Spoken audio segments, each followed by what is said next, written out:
श्री स्वामी समर्थ. जय जय स्वामी समर्थ. नमस्कार मैत्रिणींनो, मी अश्विनी अगदी मनापासून स्वागत करते तुम्हा सर्वांचं पुन्हा एकदा माझ्या या नवीन व्हिडिओमध्ये. तर येत्या 4 डिसेंबरला वार आहे गुरुवार, आणि हा जो गुरुवार आहे तर तो मार्गशीर्ष महिन्यामधील दुसरा गुरुवार असणार आहे. आणि या दिवशी पौर्णिमा तिथी आलेली आहे आणि त्यासोबतच दत्त जयंतीसुद्धा आलेली आहे. मार्गशीर्ष महिन्यामध्ये जी पौर्णिमा येते तर ती दत्तगुरूंचा जन्मदिवस म्हणून ही जो दिवस आहे किंवा पौर्णिमा आहे तर ती दत्त जयंती म्हणून साजरी केली जाते.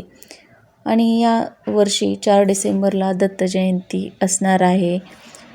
तर बघा, दत्त जयंती, पौर्णिमा आणि मार्गशीर्ष महिन्यातील गुरुवार हे तिन्ही योग एकत्र जुळून आलेले आहेत. प्रत्येक वर्षी मार्गशीर्ष महिन्यामध्ये येणाऱ्या पौर्णिमेला दत्त जयंती ही साजरी केली जाते. फार वर्षापूर्वी बघा, पृथ्वी तलावरती असुरी शक्तींचं प्रमाण जे आहे तर ते खूप वाढलं होतं आणि त्याच असुरी शक्तींचा नाश करण्यासाठीच भगवान दत्तगुरूंचा अवतार या पृथ्वी तलावरती झाला होता, म्हणजे जन्म झाला होता. आणि म्हणून हा जो दिवस आहे तर तो आपल्या हिंदू धर्मामध्ये अतिशय महत्त्वाचा मानला जातो आणि दत्त जयंती म्हणून हा दिवस साजरा केला जातो. आणि या पौर्णिमेला खूप महत्त्व दिलं जाते बघा, कारण की हे योग सर्व आहेत तर ते या दिवशी जुळून आलेले आहेत. आता बघा, प्रत्येक पौर्णिमेचं महत्त्व हे वेगवेगळं असतं. आणि बघा, या दत्त जयंतीच्या 7 दिवस अगोदर आपण गुरुचरित्राचं पारायण जे आहे तर ते सुद्धा करत असतो. या दिवशी दत्तरूपी उंबराच्या झाडाची सुद्धा अनेक ठिकाणी पूजा केली जाते. या दिवशी गाईला आणि कुत्र्याची जी आहे तर ती विशेष अशी पूजा केली जाते. यांची पूजा करण्याला खूप विशेष असं महत्त्व दिलं जातं. त्यामुळे आपल्याला या दत्त जयंतीच्या दिवशी म्हणजेच 4 डिसेंबरला गुरुवारी दत्तगुरूंना अशी एक वस्तू अर्पण करायची आहे. आपल्या आयुष्यात खूप अडचणी, संकट असतात, काही शत्रुबाधा असतील, शत्रुपीडा असेल तर ती दूर करण्यासाठीच आपल्याला दत्तगुरूंना ही एक वस्तू अर्पण करायची आहे. आपल्याला आपल्या प्रत्येक इच्छापूर्तीसाठी हा उपाय जो आहे तर तो करायचा आहे आणि दत्त जयंतीच्या दिवशी आवर्जून करायचा आहे. हा उपाय आपण बघा, या दिवशी सकाळपासून संध्याकाळपर्यंत कधीही करू शकता. हा उपाय तुम्ही घरी देवघरासमोर बसून सुद्धा करू शकता किंवा मंदिरात जाऊन करणं शक्य असेल तर दत्त मंदिरात जाऊन तुम्ही हा उपाय आवर्जून करायचा आहे. दत्त मंदिरात जाऊन केला तर अतिशय म्हणजे प्रभावी ठरणार आहे, कारण की या दिवशी बघा, पृथ्वी तलावरती कितीतरी हजारो पटींनी जे दत्त तत्व असतं तर ते जागृत अवस्थेमध्ये असतं आणि तो जास्त प्रभावी ठरतो उपाय, कारण की सात्विक लहरी या वातावरणामध्ये खूप असतात. आणि हे दत्त मंदिर जर तुमच्या घराच्या आसपास असेल तर आवर्जून तुम्ही मंदिरामध्ये जाऊन हा उपाय करायचा आहे. तर बघा, मंदिरामध्ये बघा, दत्त मंदिर असेल किंवा स्वामींचं मंदिर असेल तर केंद्र असेल तर त्या ठिकाणी बघा, गुरुचरित्राचं पारायण हे केलेलं असतं 7 दिवस अगोदर दत्त जयंतीच्या. त्यामुळे देखील तिथे वातावरण कसं अगदी प्रसन्न असतं आणि अशा प्रसन्न वातावरणामध्ये आपण काही सेवा केल्या, उपाय केले तर त्याचं फळ जे आहे तर ते आपल्याला नक्कीच मिळत असतं.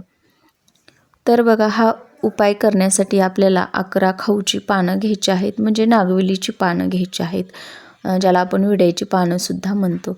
तर ही 11 पानं आपल्याला स्वच्छ घ्यायची आहेत, कुठेही फाटलेली किंवा किडलेली असू नये तशी चांगली घ्यायची आहेत, हिरवी.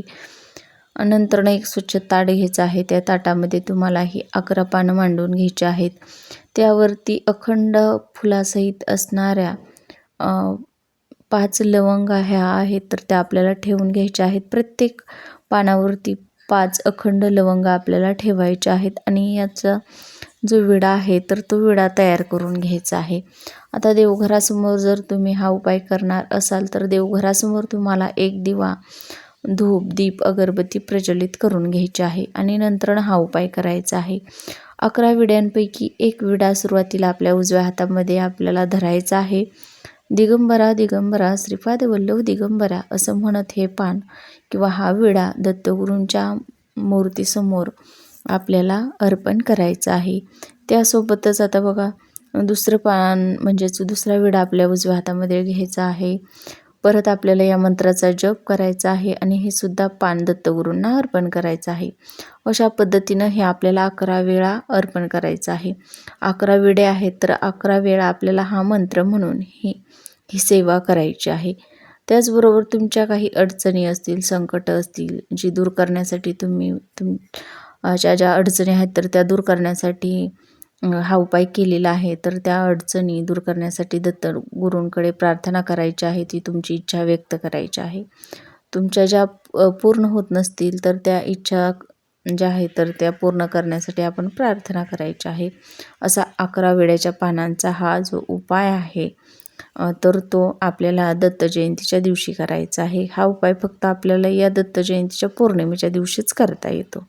आता बघा, हा उपाय कोणी करायचा, तर घरातील कोणतीही व्यक्ती हा उपाय करू शकते. फक्त बघा, आपल्याला सुतक पडलेलं असेल, म्हणजे आपल्या घरात सुतक असेल तर हा उपाय आपल्याला करता येणार नाही.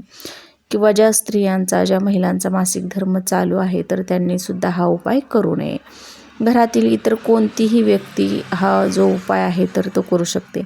आई आपल्या मुलांसाठी करू शकते, वडील आपल्या मुलांसाठी करू शकतात, किंवा एखादा मोठा भाऊ असेल तर तो मोठा भाऊ देखील आपल्या लहान बहिणीसाठी किंवा भावासाठी हा उपाय करू शकतो. तर अशा पद्धतीनं प्रत्येकानं आवर्जून या दत्त जयंतीच्या दिवशी आपल्याला हा जो उपाय आहे तर तो करायचा आहे.